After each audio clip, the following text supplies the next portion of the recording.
சென்னையில் மாரடைப்பு மற்றும் விபத்தில் உயிரிழந்த கண்டெய்னர் லாரி ஓட்டுநர்கள் 6 பேரின் குடும்பத்திற்கு சக ஓட்டுநர்கள் 26 லட்சம் ரூபாய் நிதியுதவி வழங்கியது நிகழ்ச்சியை ஏற்படுத்தியுள்ளது.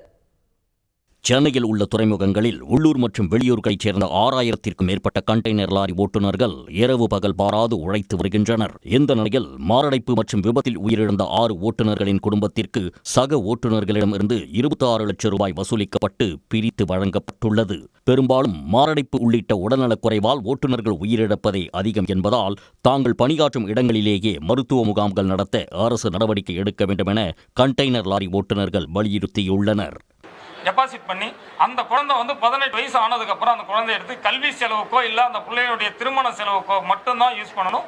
மற்ற எதுக்கும் யூஸ் பண்ண நாங்கள் அனுமதிக்க மாட்டோம். எங்கள் சங்கத்தின் சார்பாக எங்களுக்கு இந்த ஹார்ட் அட்டாக்கு 99% ஹார்ட் அட்டாக்கு தான். 4 துறைமுகத்துக்கும் மாதத்துக்கு ஒரு முறை கண்டிப்பாக தமிழக அரசு எங்களுக்கு ஒரு மெடிக்கல் கேம்ப் மாதிரி ரெடி பண்ணி, ஏன்னா நாங்கள் இதை விட்டுட்டு ஓட முடியல. சக ஓட்டுநர்கள் இணைந்து நிதியுதவி அளிக்கும் இந்த முயற்சிக்கு உயிரிழந்த ஓட்டுநர்களின் குடும்பத்தினர் நன்றி தெரிவித்தனர். எங்கள் வீட்டுக்காரரு டிரைவராக இருந்தார் 6 வருஷமா. கொஞ்ச நாள் முன்னாடி ஹார்ட் அட்டாக்ல இறந்துட்டாங்க. இப்போ டிரைவர் சங்கத்துலேருந்து பணம் கலெக்ட் பண்ணி வாட்ஸ்அப் மூலியமாக எங்களுக்கு தந்தாங்க. இப்போ அந்த சங்கத்து மூலியமா சென்னைக்கு கூப்பிட்டுருந்தாங்க. 4 லட்ச ரூபா பணம் தந்தாங்க. அந்த பணத்தை என் பையனோட படிப்பு செலவுக்கு நான் செலவு பண்ணதுனால இருக்கேன். மேலும் தீபாவளிக்காக 6 குடும்பங்களுக்கும் தலா 20,000 ரூபாய் வழங்கப்பட்டுள்ளது.